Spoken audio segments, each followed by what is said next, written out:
Welcome to my YouTube channel history English Urdu tutorial by Nazir में welcome है, most welcome. एक बच्चे ने कमेंट किया था सर गुब्बारे खाती का खुलासा अपनी ज़ुबान में लिख कर डाल दे, अपलोड कर दे। तो आज मैं क्लास 12 उर्दू चैप्टर 2 गुब्बारे खातिर का खुलासा जो है मौलाना हबीबुर रहमान खान शेरवानी के नाम मौलाना आज़ाद के ख़त का नाम खुलासा अपनी ज़ुबान में लिखे। तो इसका जवाब ये होगा, गुब्बारे खातिर में शामिल मौलाना आज़ाद का ये ख़त किला अहमदनगर की क़ैद की यादगार है। मौलाना आज़ाद ने मौलाना हबीबुर रहमान खान शेरवानी के नाम जेल से ख़तूत लिखे, लेकिन पाबंदी आयद होने की वजह से मकतूब अलैह तक पहुंच ना पाए। ये ख़त भी इसी नौयत का है। जो ख़त 14 जून 1943 ईस्वी को किला अहमद नगर में लिखा गया। ख़त में मौलाना आज़ाद ने मौसम की तग़यीर और अपनी दिल की हालात में अदम तब्दीली का मुआयना किया है। लिखते हैं कि एक साल कबल जब वो जेल में लाए गए थे तो बरसात का मौसम था। एक साल के अंदर मौसमों में तब्दीली आई। बरसात के बाद जाड़ा, फिर गर्मी और अब फिर बरसात की आमद है।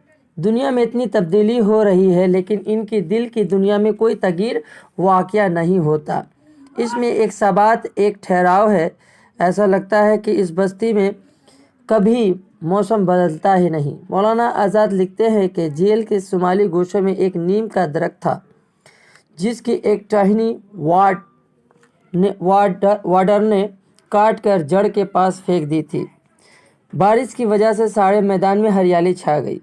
नीम की इस पेड़ ने भी हरे पत्तियों और सफ़ेद फूलों का लिबास ओढ़ लिया है, लेकिन नीम की वह कटी हुई शाख वैसे ही सूखी पड़ी है। इसमें कोई तब्दीली वाक़या नहीं हुई। अगर टहनी इसी वक्त से जुड़ी रहती तो आज इस दरख्त की दूसरे टहनी की तरफ बाहर का इस्तकबाल करती, लेकिन अब इस दुनिया और मौसम की तब्दीली से कोई वाबस्ता न रहा। सर्दी, गर्मी, बारिश सब इसके लिए बराबर हो गए। बकौल मौलाना आज़ाद, इंसान के दिल का भी यही हाल है। इंसान में बहुत सी ख्वाहिशात और उम्मीदों के बहुत से दरख्त उगते हैं और मौसम बहार की आमद इंतज़ार करते हैं, लेकिन जो टहनी दरख्त से पेवस्ता नहीं रहती, इनके लिए बहार व ख़ज़ा का फ़र्क कोई माना नहीं रखता। कोई भी मौसम इन्हें हरा भरा नहीं कर सकता। मौलाना आज़ाद ने अपनी इस ख़त में हुस्न की बेशफ़ाती पर अफसोस इज़हार किया है। जब तक एक मौसम के फूल मुरझा नहीं जाते, तब तक दूसरे मौसम के फूल नहीं खिलते। इस मामले में फितरत का हाथ तंग है। वह नया ख़जाना हाथ लगने नहीं देती। सिर्फ हुस्न के इज़हार में जगह और मौसम की तब्दीली होती है। उसी सबब से फ़ारसी के मशहूर शायर कुद्दूसी को फूलों का खिलना पसंद नहीं था। उसे इस बात का डर था कि अगर बाग के फूल खिलेंगे तो इसके दिल की कली बंद रह जाएगी। बकौल आज़ाद ज़िंदगी का तज़ाद से इबारत है। हर तकरीब के पर्दे में तामीर नौ की सूरत पोशीदा है। उन्होंने मिसाल देते हुए लिखा है कि दरख्त का कटना जहाज़ के बनने और बाग के क्यारी का उजड़ना मालन की झोली फूलों से भरने का सबब है।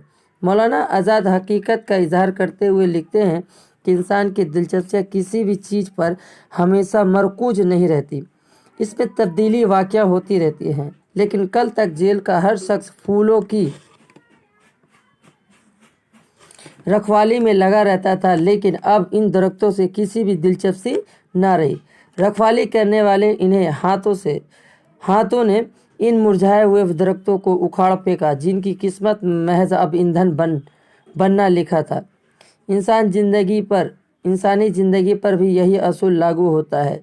जिसकी अमल के ज़रिया फ़ायदा होता है, इसकी तरफ तवज्जो की जाती है, और जिस नतीजे में कुछ हासिल नहीं होता है, उसे बेकार समझकर तर्क कर दिया जाता है। मौलाना आज़ाद कुरान हकीम की रोशनी में अपना ख़त ख़त्म करते हुए कहते हैं कि जो चीज़ फ़ायदेमंद होती है वह बाकी रह जाती है और जो चीज़ बेकार होगी वो छांट दी जाती है। अगर वीडियो अच्छी लगी तो लाइक और शेयर और कमेंट करें।